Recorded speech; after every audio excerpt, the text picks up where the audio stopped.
Welcome to the December meeting of the MCCSC Board of School Trustees. We ask that you please come to order. Before we move into honor the excellence of MCCSC's dedicated employees, students, and volunteers who make a difference, I just want to make a quick motion to amend our agenda for tonight. This would be an amendment that would fall under district updates at the very top. So this would be 6.01, pushing everything down by 1. And we'll just call it restatement of district values. Do I have a second? Second.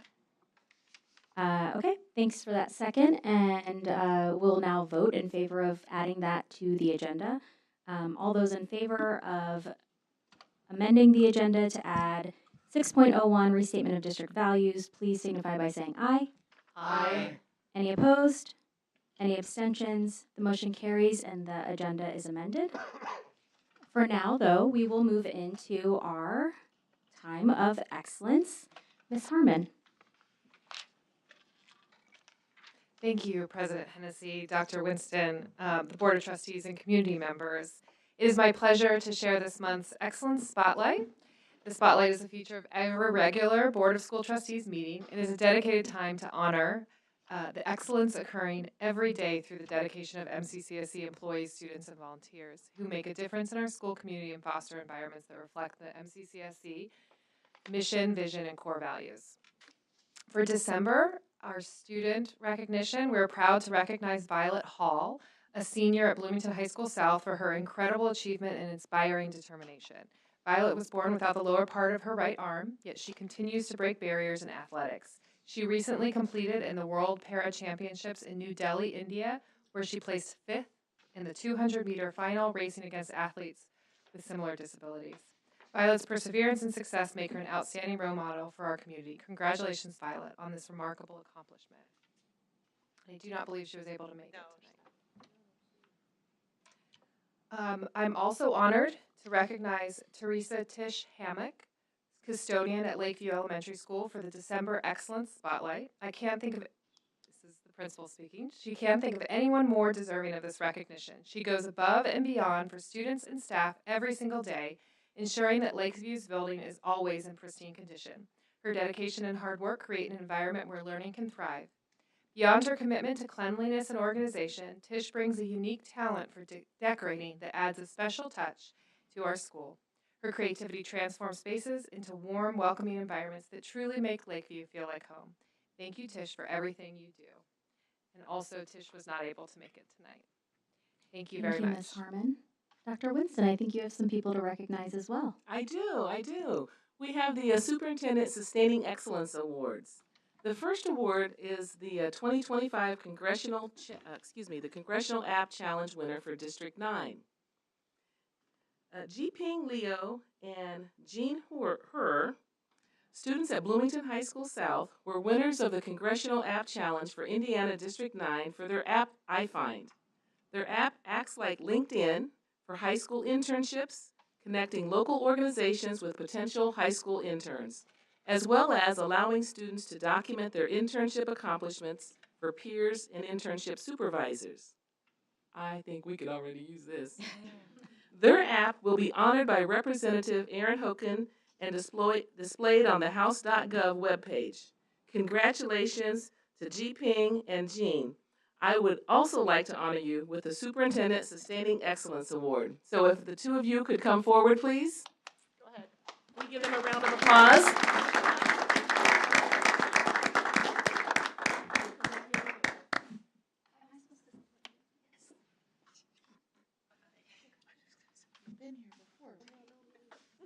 We are going to ask you to join us right now. GP. Okay. GP. Oh, sorry. G. Thank you. Congratulations. Come on up. Okay. They're an amazing teacher.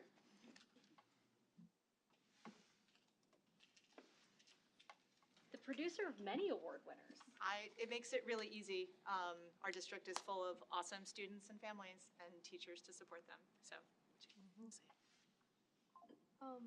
You can come to the microphone. Come to the microphone and go ahead Here, and say we'll stand with you. Come on. It's not going to be that long. It's fine. We'll just stand here as emotional. They're just like speaking to the mic. First of all, I'd just like to thank Dr. Milks for teaching us in AP Bio. She's a really great teacher, and she also supported us when we were confused along the process for making our app. And we saw a lot of advice from her, and she was really supportive about that. So we want to thank her, and I'd also like to thank the school corporation for giving us the ability to engage in these STEM opportunities as high schoolers, and I don't think I would have been able to do it if I was in another school environment. So, thank you.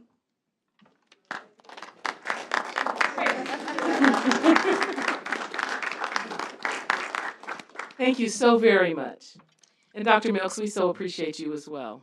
We really do. We have one more Yeah, go award ahead. to acknowledge, another Superintendent Sustaining Excellence Awards for the Riley Champion. On December 2nd, the Riley Children's Foundation announced its 2026 Riley Champions. The Riley Champions program was created to recognize and honor remarkable Riley Hospital patients who translate their courage during a medical challenge into philanthropic action in their community. Tonight, we want to congratulate our MCCSC champion, but also award the Superintendent Sustaining Excellence Award. Bennett Pace is a 4th grade student at Childs Elementary, and I'm not sure, is Bennett here? Okay, Bennett's unable to be here this evening, but his principal is Stephen Marshall at Childs Elementary, so if we can give Bennett just a round of applause for this amazing accomplishment.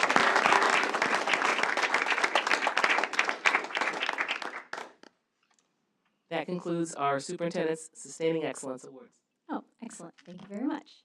And I did just want to recognize one other individual tonight on our board, actually. So I will just say that Tiana Barouge, or now Dr. Tiana, has just this past week defended her dissertation and has now completed her defense, and probably one of the fastest turnarounds of, editing that maybe has ever happened in the world. Apparently, she sent in her edits the very next day or something like that. Is that true? I will not disclose. I'm a work in progress. Well, we just wanted to say congratulations. It's a big, big, endeavor, and I've known you for a while in this process, and so happy to see you on the other side. So congratulations. Thank you. We're very proud of you. All right. We will now proceed to public comments. Thank you to all who signed up. As it is just Jenny Noble-Kuchera, I'm not going to go through the whole thing. I think you know the rules. Ding dings, all the ding dings, All right, cool.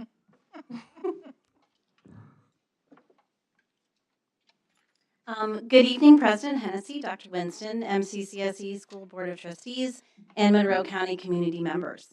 As April said, my name is Jenny Noble-Kuchera, and I'm the proud president of MCA, our teachers union.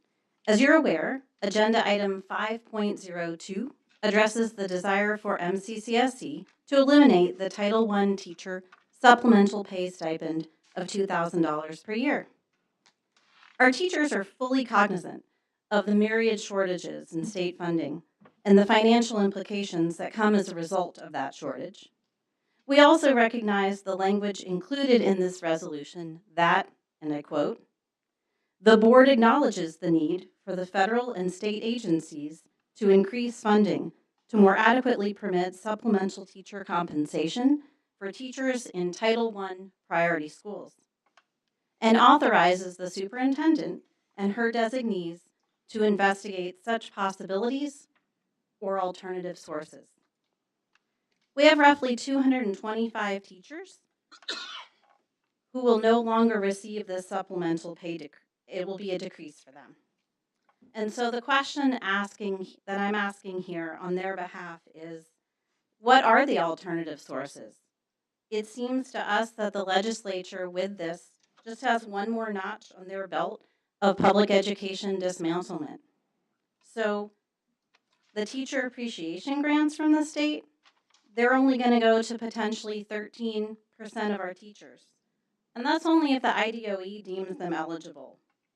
So my question to our community, to the school board, and to our administration is, what then can be done to help retain the teachers who work hard every day directly with the population of our most school-dependent kids?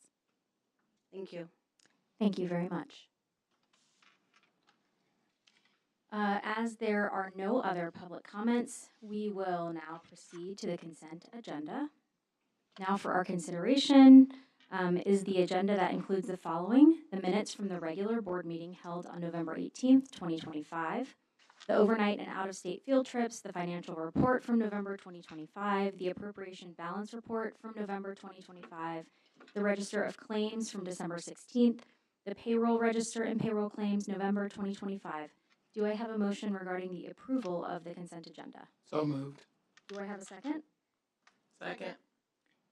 It's been moved by Ross and seconded by Tiana that we approve the consent agenda as presented.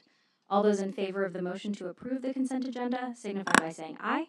Aye. Any against? Any abstentions? The motion carries.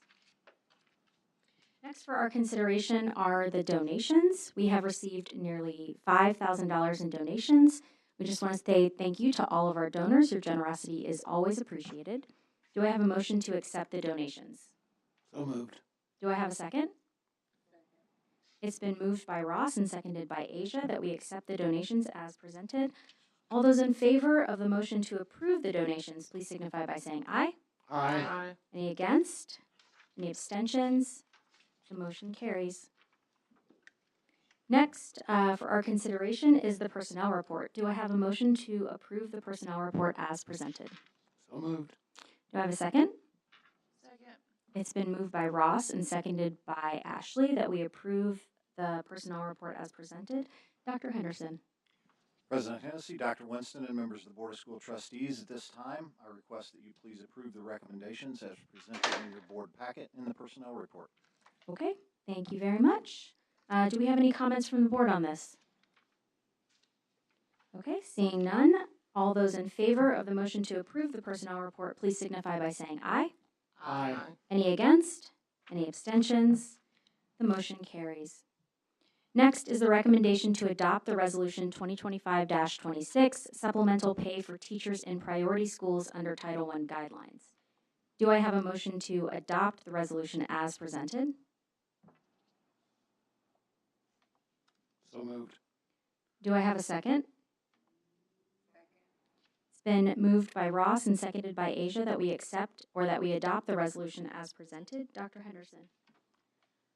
President Hennessy, Dr. Winston, members of the Board of School Trustees, it is recommended that the board adopt Resolution 2025-26, Supplemental Pay for Teachers in Priority Schools under Title I Guidelines as presented in your board packet. I so recommend. Thank you, Dr. Henderson. Do we have any questions or comments from the board? I just want to say, especially in light of Jenny's comment, that I don't think that this was an easy decision for any of us, and that I regret that we are in the position where we have to consider this. Thank you. Erin, anyone else? I just want to second that. I'm just not comfortable with it. I know we have to do it, but I don't like it. I hear that. Ditto. That probably sums it up about as well as you can. Well, Yeah. And I suppose on the heels of that, just to say that it's a hard decision because we so greatly appreciate the teachers that serve at our Title I schools. Yes. As we appreciate all of our teachers, but we understand that that comes with special challenges. Indeed. And we implemented this because we understood those, particular challenges, especially in retention. But, I do think that we know that at this point, we are in this spot where we have to make these kinds of fiscal decisions in order to, be able to make other sorts of sort of offerings. And so, yeah, I agree. Any other comments or discussion around this particular item? Okay. All those in favor of the motion to approve Resolution 2025-26, supplemental pay for teachers in priority schools under Title I guidelines, signify by saying aye. Aye. Any against? Any abstentions? The motion carries. We now move to contracts. Do I have a motion to approve the contracts as presented? So moved. Do I have a second? Second. It's been moved by Ross and seconded by Ashley that we approve the contracts as presented. Mr. Irwin, anything to highlight for us? Just want to highlight one contract. It's with Ivy Tech Bloomington. Just thankful for their partnership. They're providing Shreve Hall at no cost to us in order to do the commencement ceremony for ASC students. So just thankful for that continued partnership. So I recommend all contracts as presented. All right, thank you. Are there any comments or questions from the board? Okay. All those in favor of the motion to approve the contracts as presented, please signify by saying aye. Aye. Any against? Any abstentions? The motion carries. We will now move to Policy 3220.01, Teacher Appreciation Grant, which will be presented to repeal this policy. Ms. Harmon. Thank you, President Hennessy, Dr. Winston, and members of the board. Policy 3220.01, Teacher Appreciation Grant, is first presented for repeal. HEA 1001, Section 19 of this Act repeals the former language relating to the Teacher Appreciation Grants, which removes the requirement for the school board to adopt a policy concerning distributions of grants to teachers in the school corporation. Section 198 of HEA 1001 establishes a new Teacher Appreciation Grant program administered by the Indiana Department of Education. According to our bylaws, Policy 3220.01 is presented for the first reading and will be presented a second time for a recommendation to repeal at the January 27, 2026 board meeting. Thank you. Thank you, Ms. Harmon. So again, just for those listening, this is a policy, a first reading of a policy for repeal, and this is because the state has issued a new policy with regard to teacher appreciation grants, and so the other one on file must first be repealed, and so that is the reason for this sort of action at this moment. Are there any comments or questions from anybody at this time? Okay. We move on to district updates, and now number 6.01 is the amended item from earlier in this meeting, and so this is the motion to amend Restatement of District Values, number 6.01. And so I'll just take a moment to read this. The social, emotional, educational, physical, and psychological safety of our students is the utmost importance to our Board of School Trustees and administration. As such, we committed at the start of this year, on January 28, 2025, to upholding the dignity and rights of all students in our care. Part of that commitment is bolstered by the following. MCCSC does not ask for or document students' immigration status when students enroll, and MCCSC must educate all students who reside within MCCSC boundaries regardless of immigration status.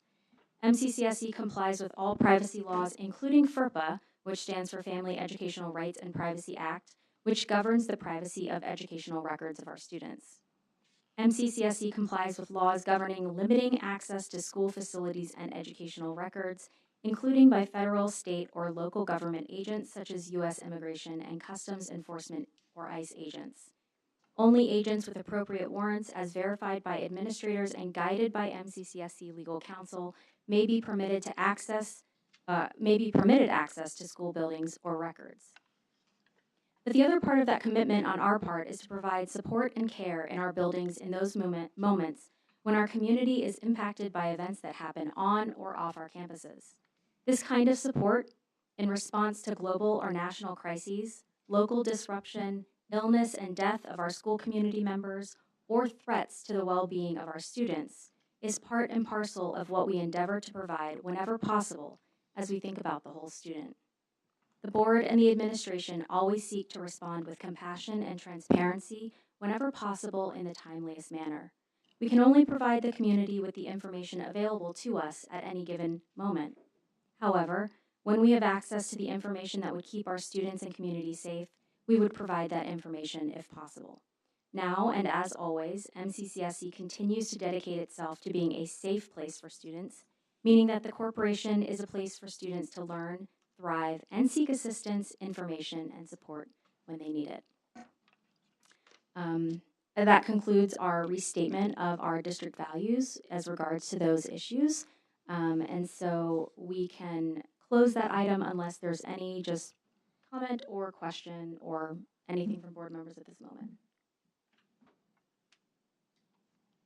Okay. Seeing none, we will move on to 6.02, which will be student supports, literacy, numeracy foundations, and interventions. Ms. Harmon.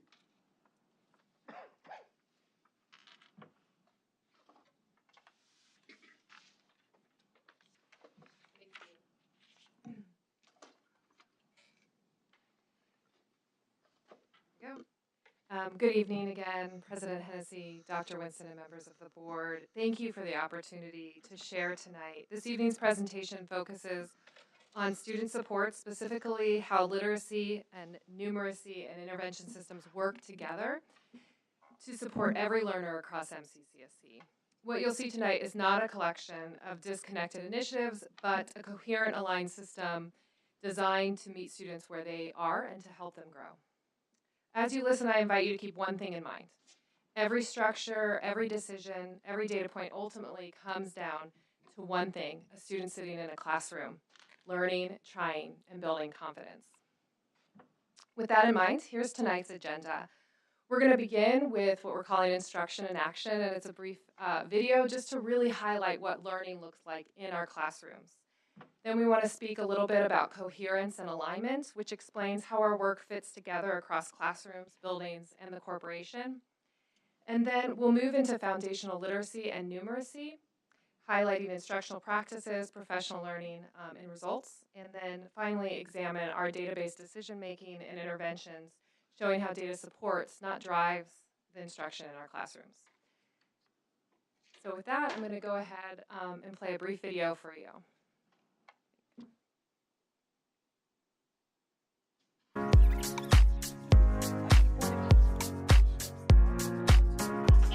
What's my missing number 4?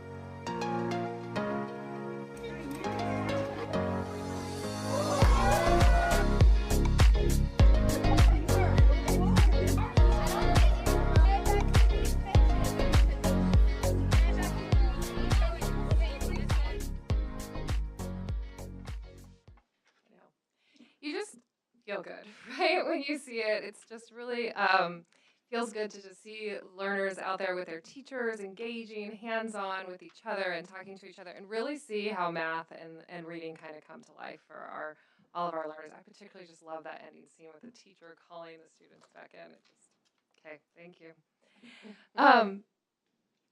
So with that in mind, this slide kind of captures our guiding belief that coherence and alignment are foundational to our work. Our mission, vision, and goals are not separate from instructional decisions. They drive them. Every instructional choice, professional learning opportunity, and intervention strategy aligns to one shared purpose, our mission, which is empowering students to maximize their educational success. And so we have one mission, one direction, one team, one plan. This shared direction allows us to move forward together as one team while maintaining high expectations for all of our learners. When these systems are aligned, teachers can focus on what matters most, and that's our students and instruction. When we think about coherence and alignment, what does that really mean? We believe it makes a stronger, more effective educational experience for all, and the research supports that. Aligned systems are increased student achievement, are crucial for school improvement. reinforce shared instructional vision, ensures vertical alignment as well. And so for MCCSC, coherence means students experience consistent expectations, teachers receive targeted support, and leaders make decisions grounded in evidence, not guesswork. And when we look at that in terms of sustaining academic excellence, this slide captures how our work fits together and highlights that across the corporation and each of our buildings, these are our shared instructional goals and that they are tied back to our mission and vision. At the core are foundational literacy and numeracy. These are the skills that make all other learning possible. When students can read with confidence and reason mathematically, they are prepared to access every subject and every opportunity that follows. By strengthening these foundations early, we set students on a path toward long-term success, including college and career readiness. The skills students build in our elementary classrooms become the habits of thinking, problem solving, and perseverance they carry forward. This approach allows us to remain focused, aligned, and intentional, ensuring that our work today continues to pay dividends for students tomorrow. Tonight, you're going to hear directly from our Director of Elementary Education, Lily Albright, about how foundational literacy and numeracy come to life in classrooms and how students experience this work every day. And then in a future presentation, our Director of Secondary Education, Eric Gilpin, will come back to share more regarding secondary education and college and career readiness. Before I turn it over to Ms. Albright, I do want to talk a little bit about how we make sure this coherence and alignment is in place. So we have a bi-directional internal system of accountability. It means we have intentional support, impactful practices, and targeted professional learning. And this kind of highlights some of those elements, and that it's a shared responsibility between us, students, teachers, curriculum directors, and even members of the board. We engage in instructional snapshots, and that's our way of talking about we go into classrooms, we see what's happening, we want our work to be relevant and founded in that and see real classroom practice. That we look at the building and district level to monitor data and see what's working well. We have regular leadership meetings that focus on instruction and our alignment to our vision. And that one plan monitoring refers to our school improvement plans, which we refer to as one plan to, again, focus our intentionality and that aligned vision. These structures ensure that support is intentional, not reactive, and decisions are made collaboratively with students' outcomes at the center. We also know that strong instruction begins with strong leadership, so we want to engage our leaders in targeted professional learning focused on data literacy, assessment literacy, and database decision making to ensure that they can support teachers effectively, asking the right questions, interpreting data accurately, and guiding instructional next steps. These set the stage for the work you'll hear about tonight in foundational literacy and numeracy, where aligned instruction and professional learning come to life in classrooms. I'd now like to invite Lily Albright to the podium to present on foundational supports in MCCSC. Thank you, Ms. Harmon, President Hennessy, Dr. Winston, members of the board.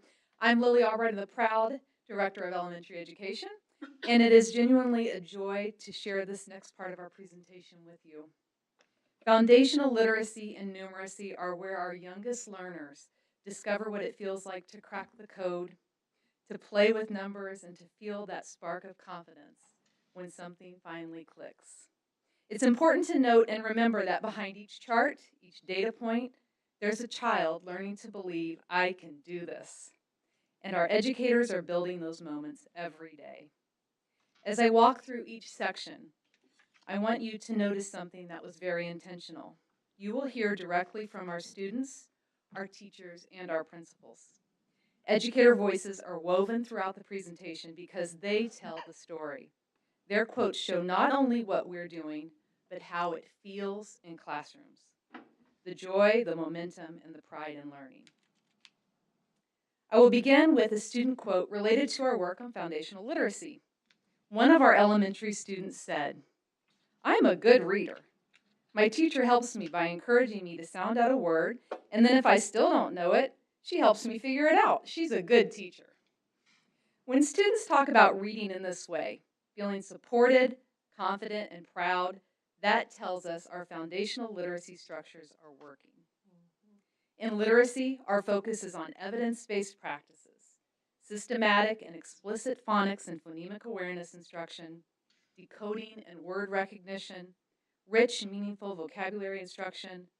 building content knowledge, small group instruction grounded in data, and use of resources such as UFly, Morpheme Magic, and Quick Reads. These practices come directly from the science of reading and decades of research on how children learn to read. To support this work, we provide ongoing job-embedded learning for our teachers, including coaching cycles in planning, goal setting and modeling, literacy block, structure refinement and guidance, and a strong partnership with expert Dr. Jamie Peevler, who's developed professional learning focused on vocabulary and language comprehension. Teachers are applying these practices with growing confidence, and you can feel the momentum. We're excited to build on this momentum with the adoption of a new evidence-based English language arts curriculum for the 2026-27 school year. And we'll share more about that in an upcoming board meeting. We're really proud of our early literacy gains this year. We saw a 3.7 increase in third grade proficiency on iRead, 3 schools reaching 100%, which is remarkable, and half of our second graders who took the test early last year passed. And that early success gives them a strong head start. These results, reflect consistent instruction, a strong literacy block, and teachers who bring skill and joy to their work. This slide includes a few comments from principals and teachers about foundational literacy work. I know it's a lot of text, but their voices matter. They're the ones bringing this work to life for our students. I won't read everything on the slide, but I want to highlight a few important themes that come through clearly. The quotes speak to the structures that are in place to analyze data and adjust instruction. They note how UFly is empowering students through intentional instruction and the way their vocabulary instruction has become richer and more meaningful. These are teachers who feel supported, prepared, and excited, and that energy is reaching students. That is what we strive for. We know that when teachers feel energized and supported and inspired, our students feel it too. When asked about foundational numeracy, an elementary student said, "I liked subtracting and adding decimals and fractions. We do exit tickets to see what we're good at and what we still need help with. My teacher goes through the slides to help us, and she teaches us at the teacher table." This quote highlights 3 important parts of our approach. First, students see math as engaging and accessible, something they like doing. Second, they understand the purpose of exit tickets. Even at a young age, they know that these quick checks help teachers figure out what they've mastered and what they still need support with. And third, the student is describing high-quality, small group instruction. The teacher table is where targeted teaching happens, where students get the just right support they need in response to real-time data. So in one short quote, this student captured the full cycle of our foundational numeracy work: joyful learning, meaningful assessment, and responsive instruction. It's exactly the kind of experience we want every student to have in every single classroom. Our numeracy best practices include conceptual understanding supported by manipulatives, explicit instruction in key skills, strong number sense routines, student-centered exploration, purposeful use of small group instruction. We're building deep, durable math understanding, not just procedural compliance. Our professional learning and support in math includes a new Reveal math curriculum that's aligned to Indiana standards, learning labs each semester with instructional coaches and peers where teachers visit each other's classrooms and collaborate with other teachers in their grade level across MCCSC, coaching cycles to support planning and modeling, and a partnership with expert Dr. Lori Ferry to guide instructional shifts. Our work in math mirrors our work in literacy, emphasizing explicit instruction, conceptual understanding, aligned curriculum, and job-embedded professional learning. Our 2025 iLearn math results show progress. Grades 3 through 8 are now 12.9% above the state average. This is a testament to aligned curriculum, committed teaching, and consistent research-based instruction. And while we're proud of this growth, we're not satisfied. We know we can and will do even better for our students. Teachers are seeing results in their classroom every day. These quotes highlight their commitment to the use of small group time, their appreciation of the new curriculum, and their acknowledgement of the power of learning labs and grade level collaboration. The final section of our presentation this evening focuses on database decision making, a structure that's woven throughout our foundational literacy and numeracy practices. One of our elementary students said, "I know I'm learning because my brain tells me that we're learning and stuff." When I read this student quote, I couldn't help but smile. There's something so honest and insightful about it.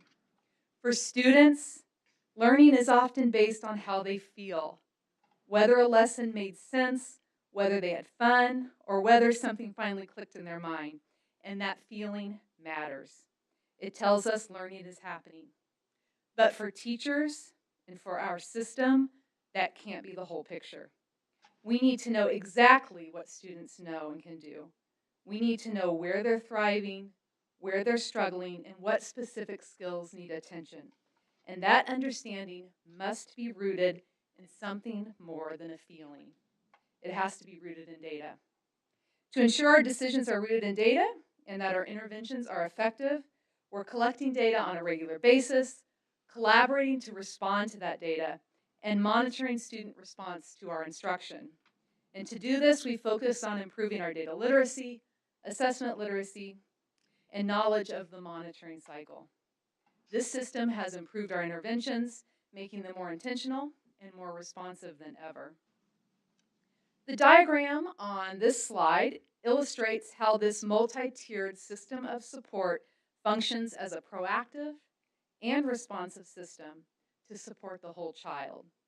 It shows the cyclical nature of the process and highlights the role that data and collaboration play.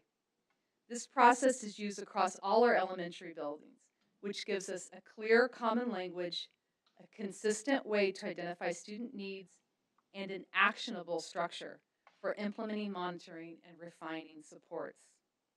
Let's look at how that process plays out in our schools as it relates to foundational literacy specifically. First, a screener is administered to all students. In this case, we use DIBBLS, which stands for Dynamic Indicators of Basic Early Literacy Skills. We do this 3 times a year, beginning of year, middle of year, and end of year. The results will show if a student is below, at, or well below the benchmark. And using these results, instructional leaders at each school identify groups. Interventions are delivered based on individual student needs, and students who are identified as performing below or well below are progress monitored every 2 to 3 weeks to determine if our instructional strategies are working. Then we either stay the course or adjust our instruction. These last 2 steps are repeated as needed until the next screener is administered. This slide indicates how the process continues as the year progresses. It represents the process following the middle of the year screener, where we anticipate to have fewer students performing below benchmark. The process remains the same throughout the year, meeting students where they are, depending on their response to instruction. Finally, the DIBBLS screener will be administered a 3rd time near the end of the year, and the process continues. When you talk with teachers and administrators about database decision making, you'll hear things like, "Our approach to data has made us more intentional. Progress monitoring is now integral to our work, and DIBBLS is helping us pinpoint exactly what students need." This is what it sounds like when data moves from being a requirement to a tool that teachers value and trust. This slide features our final quote. It is one that illustrates one elementary student's perspective about assessments. This young student said, "We're not just learning and then forgetting. We take assessments to see what we remember. Sometimes the assessments are hard, but if I've already learned it, not so much. This year is really fun." These words really capture the heart of what intentional assessment can look like through a child's eyes. For students, assessments aren't about scores or pressure. They're about noticing their own growth. They help students see what they remember, what they can do, and what they're getting better at. The joy the student feels comes from a sense of progress and understanding that learning builds over time. This student's commitment reflects something powerful. Students feel the difference when assessment is used well. It makes learning clearer, more purposeful, and yes, more fun. And for teachers, that same information allows them to be more intentional and more responsive. It's the combination of the student experience and teacher decision making that makes our database decision system work. I hope that what you've seen tonight is the power of coherence, strong instruction, and a committed team of educators. I'm so appreciative of your continued support of this work and of our incredible educators who bring it to life. We're proud of where we are and even more excited about where we're going. Thank you. Thank you so much. Any questions or comments from the board? I've got a quick one. Yeah. When you do the breakdown into groups based on at, below, or substantially below, is there also something for the kids that are substantially above? Yes. Okay. Yeah. So I noticed that was missing in the slide. Yeah, when you're planning for groups, that's part of it. Okay. Those who are at grade level and those who are performing above, and what's the best instructional match. That's right. Great. Yep, you got it. Other questions? I just have a comment. Thank you so much. I am in the unique position that happens occasionally on the board where I'm experiencing the same thing as a parent as what I'm learning about on the board. So I have a kindergartner this year who's going through this and learning to read. And I've also been talking to parents of other kindergartners from outside of MCCSC, and I am just always so amazed by how much more data I have as a parent, how much more data my kids' teachers have, and how well they use that to help our students read, especially as compared to other schools. And I'm so grateful for it. And my little guy Emmett is so proud of himself because he is learning to read. And honestly, his teacher works some kind of magic that we could never do at home, and the data is a big part of that. So I think it's amazing. Love that. Anything else? Comments, questions? All right. Well, thank you very much for that update. We appreciate it. And thank you, Ms. Harmon, as well. Next, we will move on to Dr. Dowling, who will present an update on the work of the Redistricting Commission.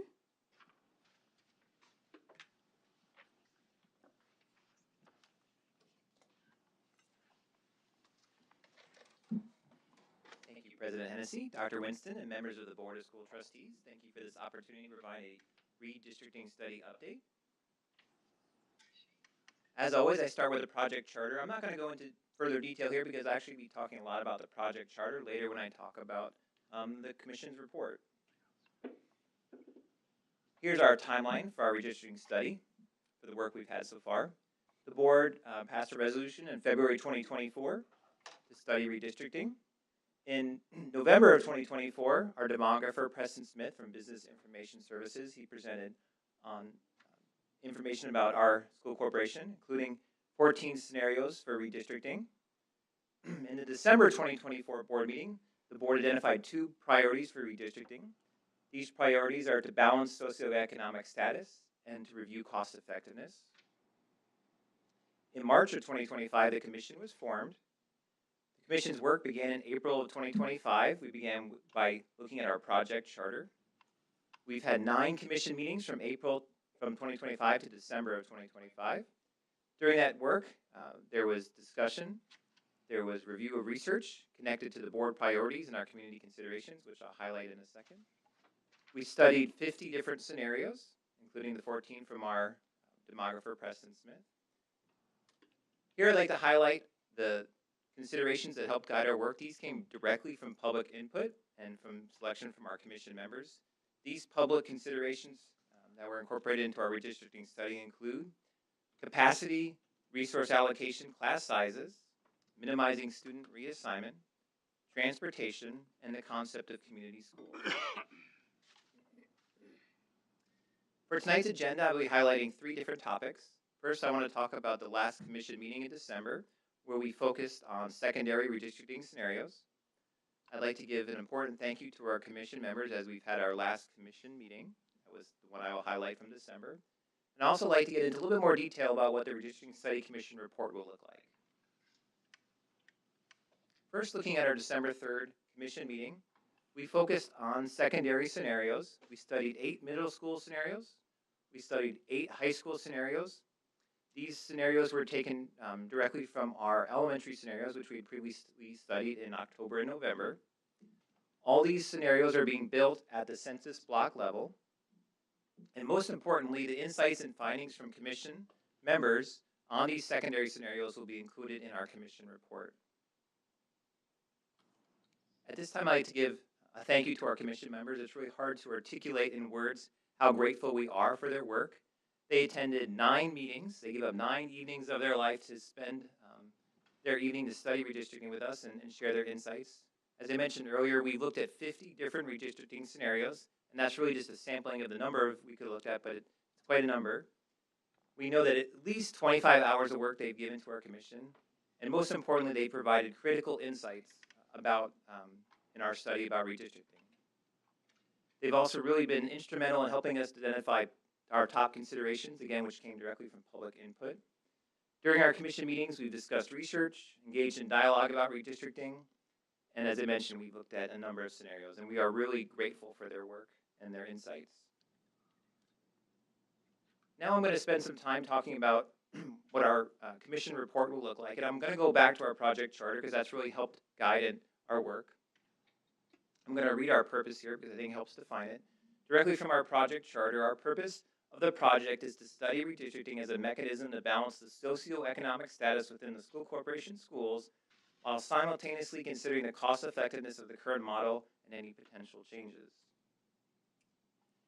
Looking at the goals and metrics of our commission, these are what were within the scope of our study, were to study potential redistricting considerations to achieve improved socioeconomic status balance across schools, to study factors that inform cost effectiveness of MCCSC buildings, to study potential impacts of redistricting on students and families, to study potential impacts of interdistrict and intradistrict transfer policies on school populations and demographics, and finally, to study building utilization rates and potential strategies for managing building usage for at least the next 10 years based on predicted demographic trends.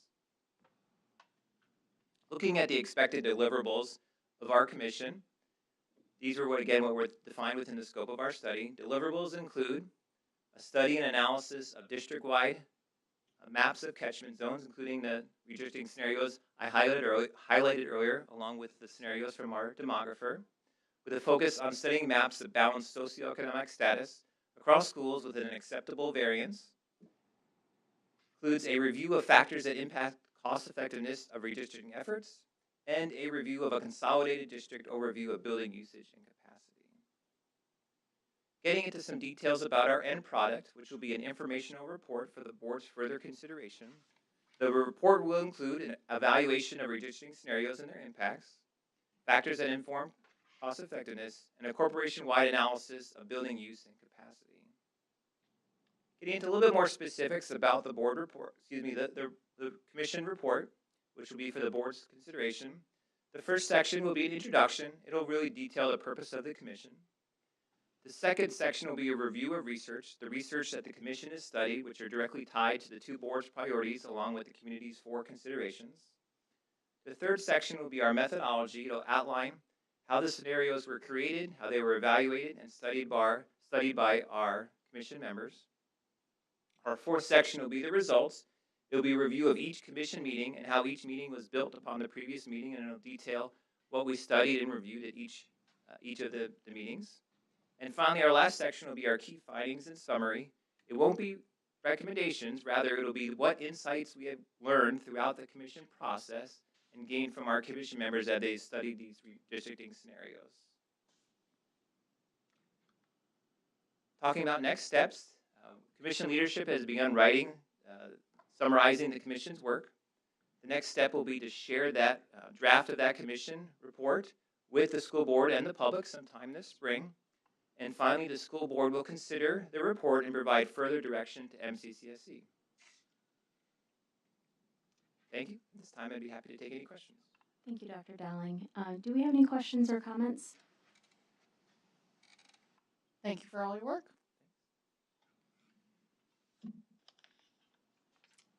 Okay. Nope. All right. Great. Thank you so much. Our final presentation is a facilities report. Dr. Henderson.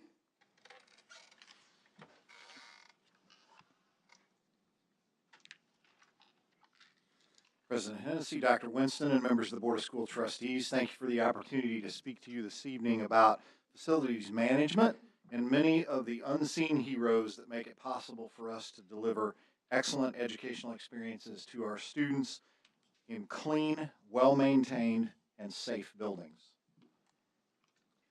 Tonight I'm going to provide you with a high-level overview of facilities management, highlighting the complexity and scope within MCCSC. I'll also speak to our current practices and weave in some information and interesting facts about who does this important work. I'll also discuss why we need to continue to support these efforts and provide you with a few examples of the kinds of upgrades and improvements that we make here in the MCCSC. When teachers, staff, and students are in clean, well-maintained buildings, they're in a better position to focus on teaching and learning and more likely to have positive experiences every day. Effective facilities management directly supports student learning, teacher productivity, school pride and perception, as well as the opinion of our community members when they make use of our school spaces. Managing 2.47 million square feet of buildings, 3 million square feet of parking lots and drives, and 533.4 total acres district-wide is a large undertaking. This includes 76,982 linear feet of sidewalks and 19,907 linear feet of tracks and walking trails. These statistics underscore the vast scope of work that our team handles daily. These tasks become even more demanding during times of inclement weather like we have recently experienced. On average, we go through 39,200 pounds of sidewalk ice melt per year, along with 250 tons of parking lot road salt. If you notice on this slide, that's basically the equivalent of maintaining 15 Walmart supercenters plus their parking lots and grounds with a school district's team and budget, not Sam Walton's budget. As you can see from the statistics on this slide, we have a wide range of age when it comes to our facilities. You'll notice our newest is 4 years old and our oldest is 102 years old with an average of 47 years old. Ensuring ongoing functionality of our infrastructure in the midst of budget constraints means that we have to develop a long-range plan to ensure that we manage our facilities needs efficiently over time and within our financial realities. To introduce this next section, let's start by defining what we mean when we utilize the term facilities management and define the core components we'll cover in each of these 6 areas in the next slides. Facilities management is the comprehensive process of planning, maintaining, and improving school buildings and grounds to support education. The 6 core components we focus on are structural and mechanical systems, interior and exterior maintenance, safety and compliance, sustainability efforts, utilities management, and asset lifecycle management. Heating, ventilation, and air conditioning systems ensure that our staff and students have comfortable classrooms despite the outside temperatures, and that we are exchanging outside air at rates that ensure excellent air quality inside our buildings. Our plumbing systems serve to supply water fountains, restrooms, kitchens, and lab spaces, while our electrical systems not only ensure light in classrooms and hallways, but it also powers the technological infrastructure that keeps our teachers and students connected to valuable internet resources. Additionally, those same electrical infrastructure systems also power the control systems for our security and fire alarm systems, as well as our HVAC systems. Additionally, our teams are responsible for oversight of our roofing systems, including roof drains, gutters, and downspouts, as well as the structural integrity of our buildings to include both doors and windows. Many of our routine upgrades, as well as repairs to our interior and exterior finishes, are performed by our own staff. They not only work on the buildings, but they also help care for landscaping, grounds, and athletic facilities, as well as all of the lots and walks around our buildings. Our staff, along with local and state regulatory agencies, inspect our fire alarm and fire suppression systems on regularly scheduled intervals. We take proactive measures to ensure air quality and safety by replacing 1,728 air filters annually. And we respond to over 4,000 work orders from topics relating to lights, locks, leaks, and HVAC systems. MCCSC is a leader among public school corporations in the state of Indiana and the nation in the installation of solar panels to reduce energy consumption. And we are constantly evaluating the savings that can be gained from replacing old fluorescent lighting with higher efficiency and longer lasting LED lighting as we make improvements to our facilities. We actively pursue opportunities to recycle and are investigating ways to potentially incorporate composting to reduce food waste. We also monitor the life cycle of our equipment, including repair and replacement parts availability, to ensure that we are not continuing to keep outdated, inefficient equipment in service. Our maintenance and building operations staff consists of 20 skilled maintenance staff members and 101 custodians. Much of the work these individuals do is completed when our staff and students are not present in the building, starting oftentimes early in the morning or extending late into the evening. Some interesting statistics to consider. We go through 16,297,800 feet of toilet paper per year in our buildings. That's 3,080 miles, or roughly a trip from Bloomington to Phoenix, Arizona and back. Paper towels, 14,763,000 feet per year. 20,249 diluted gallons of disinfectant, 2,600 gallons of glass cleaner, and 42,405 gallons of neutral floor cleaner are consumed every year in the MCCSC to make sure our buildings are safe and clean. Quality facilities support quality instruction. The operations staff is the backbone of our school system. These hidden heroes take care of daily tasks that keep our buildings safe, clean, and maintained so that our teachers can concentrate on providing our students with excellent educational experiences. The Director of Building Operations and the Director of Construction, Facilities, and Safety, along with our skilled maintenance staff, monitor the uptime rates of our HVAC systems, our pool filtration systems, our fire alarm systems, our plumbing systems, and our electrical systems. They respond quickly when any problems arise. They also monitor the quantity of work orders received and how long it takes us to resolve the issues identified by staff. The directors and I frequently visit schools, and when we're there, we take the opportunity to speak to staff members and principals about any concerns or needs that they have with regard to their buildings. In conclusion this evening, I'd like to again share why this work matters. On this slide, you can see several recent examples of the investment that MCCSC makes in a variety of spaces. Maintaining high-quality facilities allows us to uphold our board's priority to sustain excellence in our schools. As such, ensuring state-of-the-art academic, athletic, and performing arts facilities continues to be one of Dr. Winston's top priorities.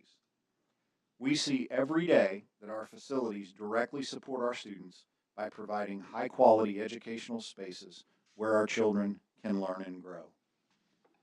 Again, thank you for the opportunity to highlight the often unseen but critically important work of our operations team. Thank you, Dr. Henderson, for that. Wow, I just keep wanting to call it a performance tonight, but it's not. What are they? Presentations. My God. All right. Thank you for that presentation. Any comments or questions?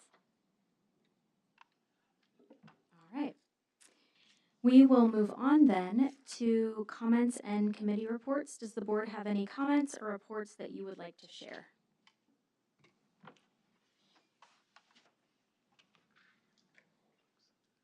Okay. Going once, going twice. No comments or reports. All right. Well, thank you everyone for your silence. We appreciate it. No, I'm kidding. And finally, Dr. Winston, do you have any additional information to share with us?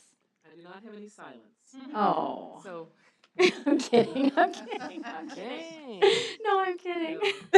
No. I just have a couple of things I briefly want to share. I really want to take a moment just to acknowledge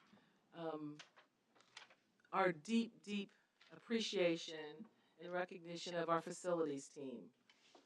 The last couple of weeks, we've had inclement weather, unexpected, in great levels with freezing, thawing, refreezing, and very unsafe conditions for our buses, for our employees, and for our students.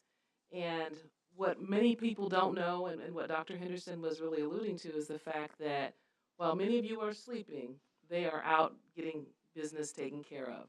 And so I definitely want to just begin with just that acknowledgement of appreciation. When he talked about the number of tons, how many tons of ice melt did you say? 250 tons or something like that? Yeah. That's just unbelievable. And yet they do it quickly, they do it without complaint, and probably not as much of appreciation as our entire community should share with them. I say that because I do recognize that we've had 3 days of weather in December, when generally speaking, we don't get those days in December. We usually get them after the holiday break.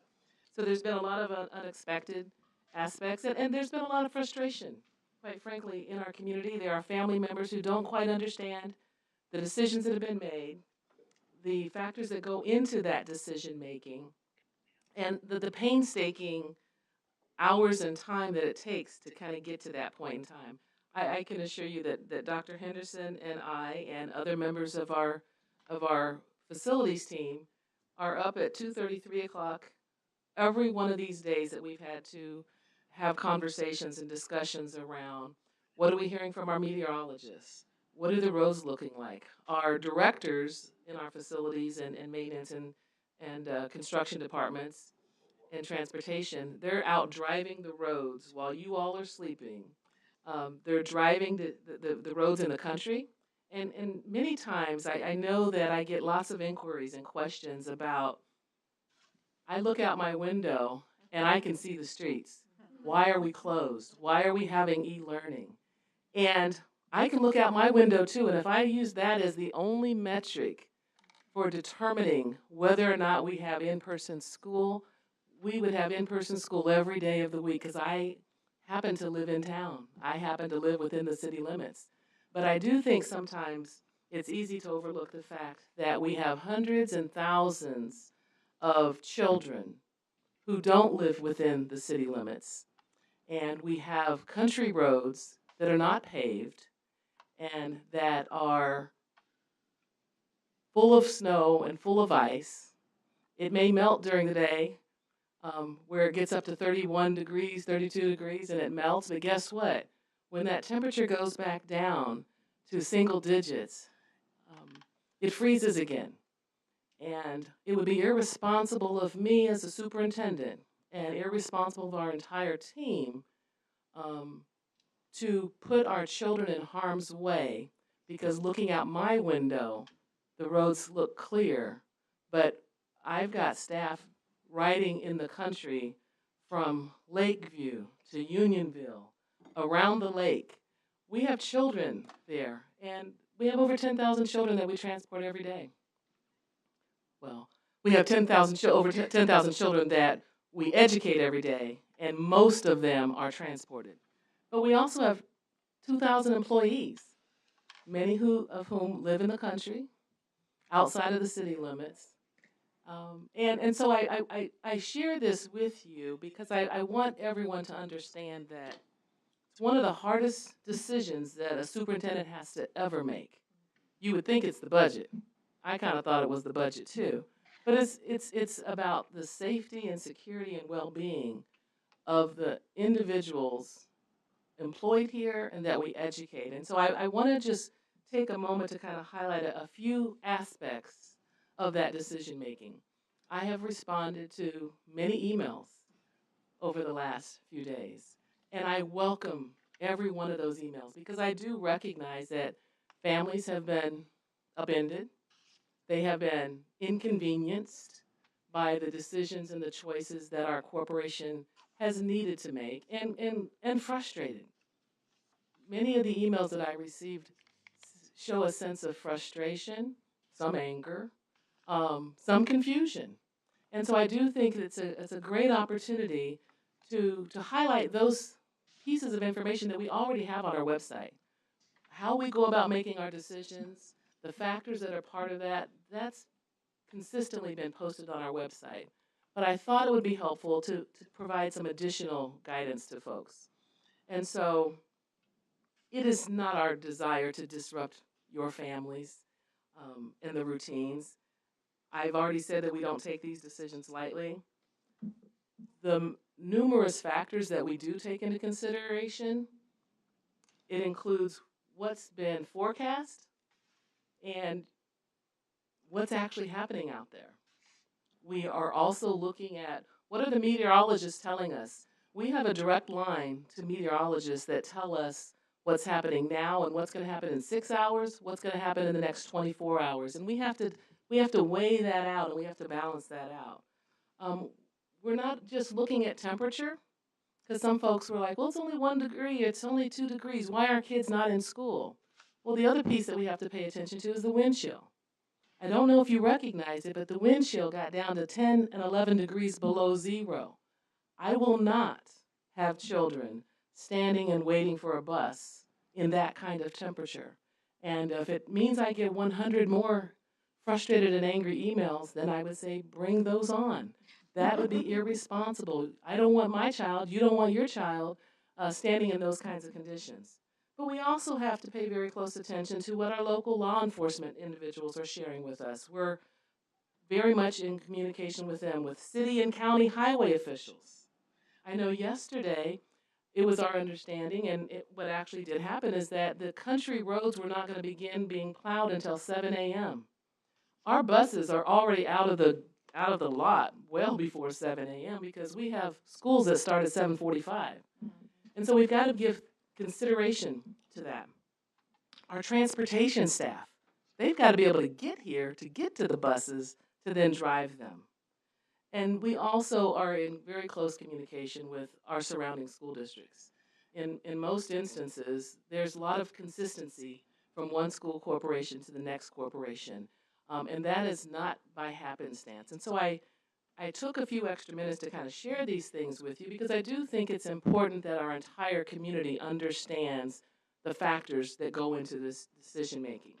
We are always going to be looking at the needs of all of our children, particularly those that are in the county roads and in the country. My responsibility is every one of them. And so as I've said, while the roads in town may clear pretty quickly, and the recognition is that the county roads can, in fact, and are often hazardous. I even have had my team members send me video footage of where you are in the country, and I've had them drive me around to show me what our road coverage looks like within the city limits and outside of the city limits, because I didn't want to just go based on what folks were telling me. I wanted to be able to see it firsthand as well. That's how seriously we take these decisions. And let's talk about timing.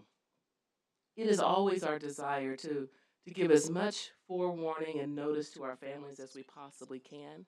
When we can, we will tell you the day before. We were pretty fortunate back in January when we had 4 consecutive days of horrendous weather, which I think people may have forgotten. I have not. It was pretty pivotal for me, those first few days. And we were able to let families know pretty soon.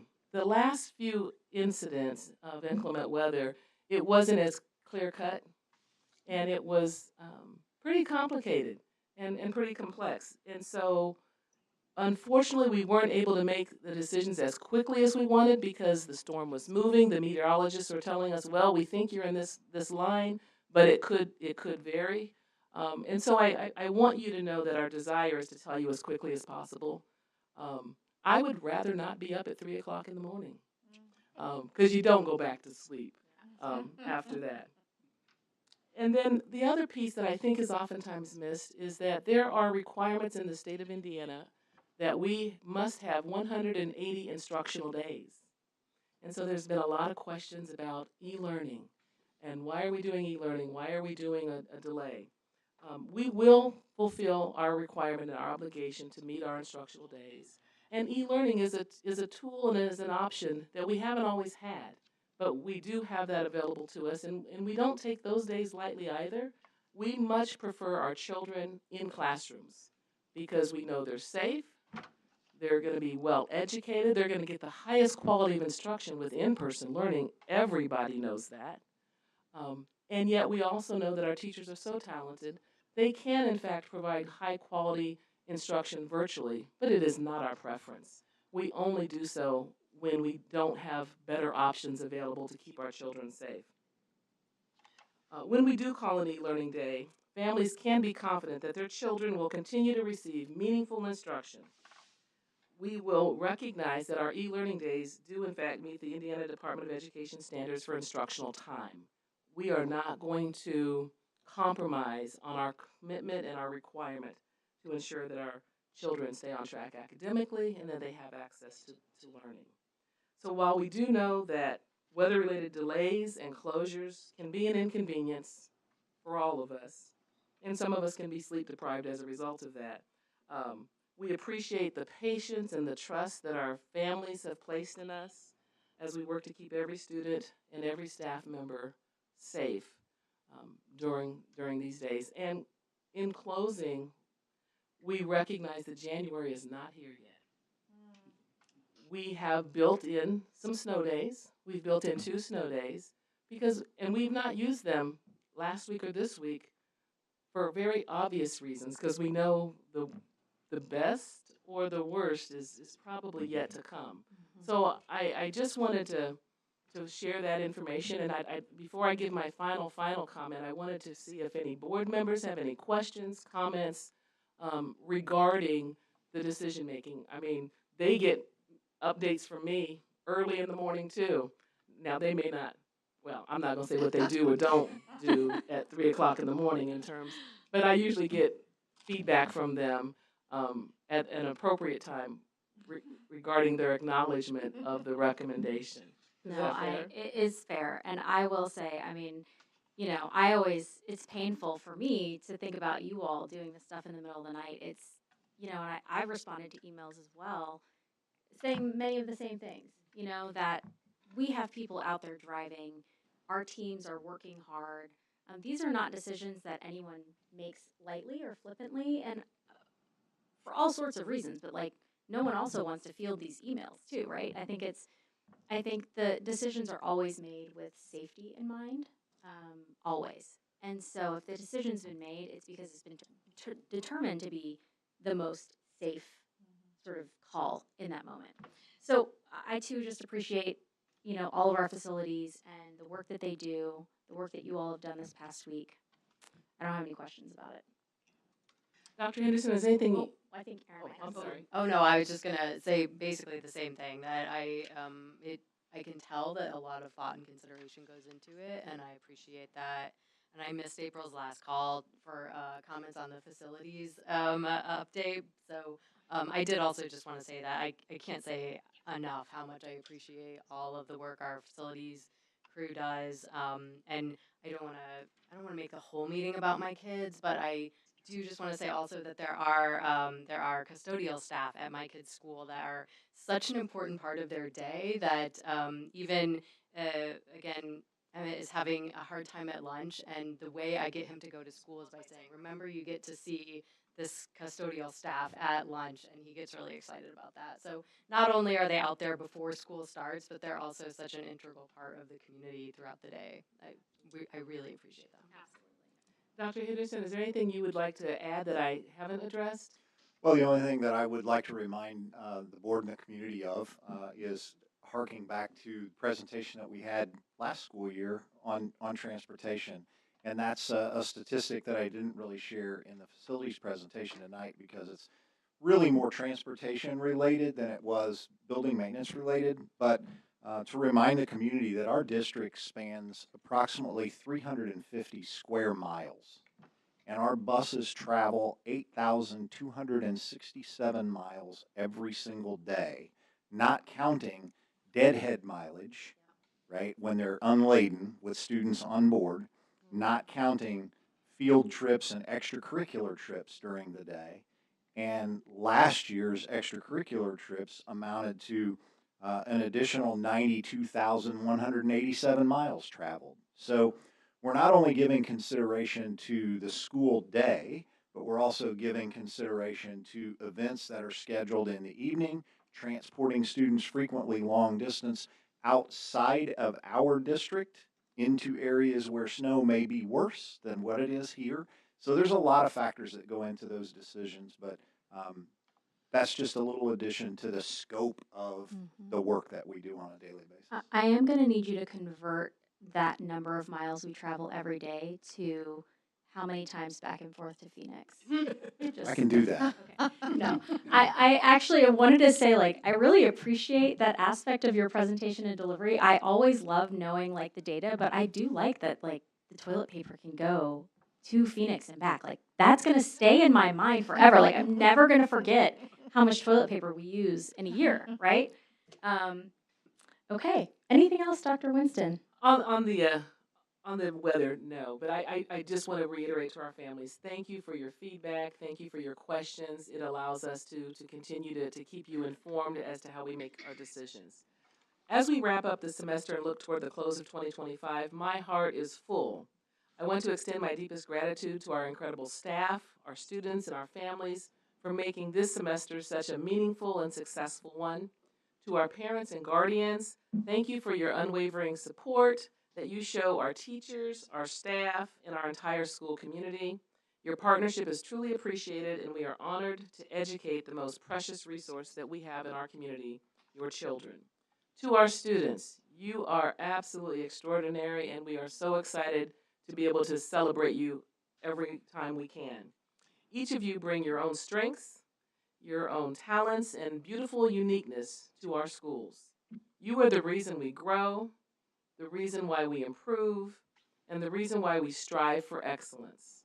Together we continue to sustain excellence, one moment, one act of kindness, one day at a time. I want to wish everyone a peaceful, joy-filled, and restorative break. Happy holidays, and we can't wait to welcome you back in the new year, January 5th, 2026. That concludes my report. Thank you, Dr. Winston. And we do so appreciate all of our staff, all of our students, all of our families that make this district what it is, and all of our community members who continue to contribute, whether or not they have kids in this district, whether or not they're employed by this district. We do have such a great community here. So we have had a very patient and probably very bored and tired reindeer in our audience tonight. So I think the next regularly scheduled board meeting will be held on Tuesday, January 27th, 2026. Our reorganizational meeting will be held on Tuesday, January 6th. And with that, this meeting is adjourned.